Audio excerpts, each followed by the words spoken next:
What's poppin', T Subs and T Squad? Good morning to you. Happy Saturday to y'all, child. Growing Up Hip Hop Season 7, Episode 8, Romeo. Listen, this had to have been single handedly the most boring ish I think I have seen this week thus far. Like, Chasing Dallas was way more interesting and way more entertaining than that dry, pathetic, late, dusty, non-eventful ass episode from Thursday. Like, it was so dull and dry and lame and late. Like, it was, oh God, like I said, Chasing Dallas done took over Growing Up Hip Hop spot for Thursdays because, and to be real with y'all, they waiting all of this time to bring in Lil Romeo.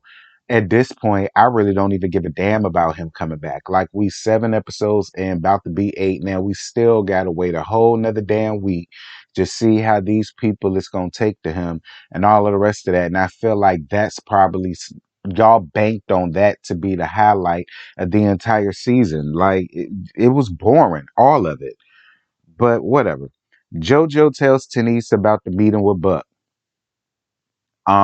We gonna get to that in a second. TT calls Pyramid and invites her to her little backyard brunch as a little welcome to LA party for her and Sean, or whatever the case may be. And but then she turns around and disinvites her, and she uses the guise of, well, Pyramid always had the invite. It was an invite for Pyramid, but I didn't want to put her in a predicament to where only she could come. Then my thing about it is, Tahira, why would you even give her the invite in the first place? It seemed to me if that was the case, you just would not have said anything about the damn brunch. I would have much rather you had done that than for you to invite her, but then want to turn around and say, well, because Sean and Samantha ain't on good terms and ain't never gonna be on good terms, and I don't want to put you in no predicament. It's just best if you don't come. Like, I mean, I guess, Tahira. I guess, because at the end of the day, the way they treated you, it just is what it is. So I'm gonna let you have it, Tahira. I be as petty as you want to be, please. Um, Eric makes making the ragamuffin dinner. And you could tell it was him, child. He used instant potatoes, and we knew it was instant potatoes for the mashed taters, because they was just sticky and clumpy and stuck together like paper mache, child. I screamed.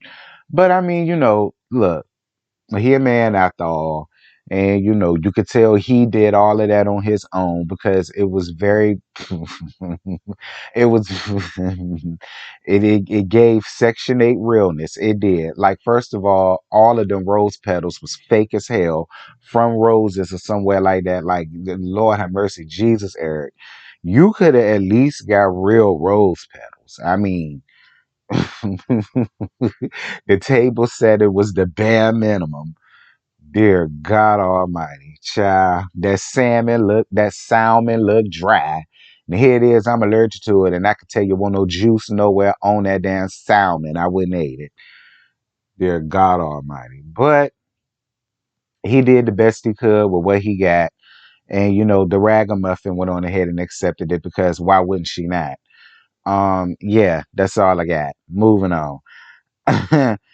So Denise meeting with Buck and her brother Chef. Her brother Chef, cute by the way. He real handsome. Yeah.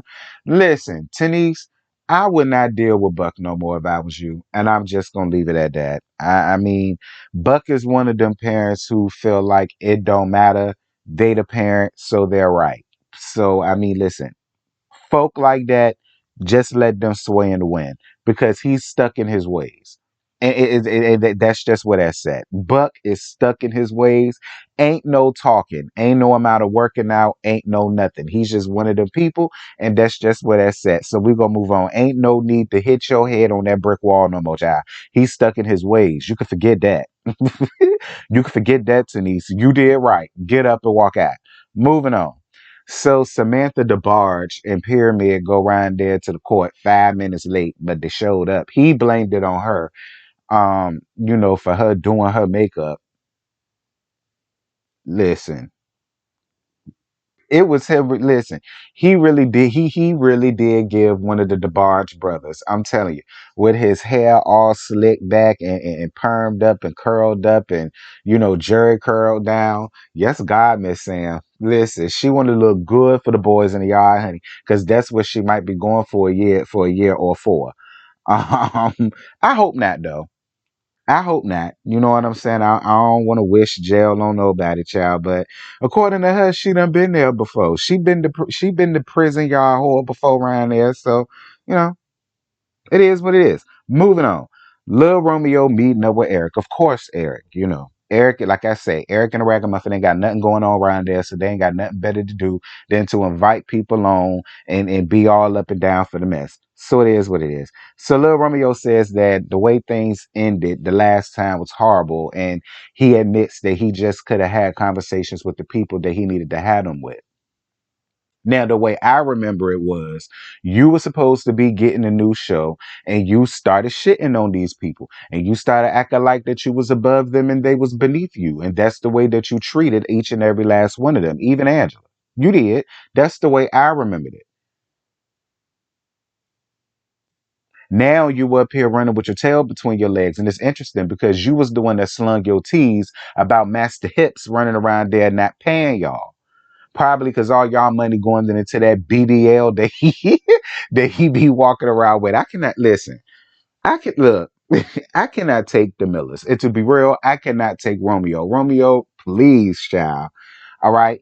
To let me tell it, you really going broke around there. So you had to come back around here and make things right with these people and get your shit because you got a daughter out here. And I'm not mad at you for doing that. All right, do what you got to do to support your daughter. Because if you won't, we'll be running around here calling you a deadbeat and all that. So I ain't mad at you for doing what you got to do to make ends meet. Because you said Master BBL around there ain't paying y'all. I believe every word of what you say. I believe every word of what you say. Especially because that show of yours got canceled. Mm-hmm. Uh-huh. Now these people are good enough for you. Now WeTV is no longer beneath you. Uh-huh. But yeah, that's all I got. I ain't got no more to give y'all. Like I said, we gotta wait till next week to see how everybody takes to him coming back. So yeah, that's all I got. I'm gone. Bye.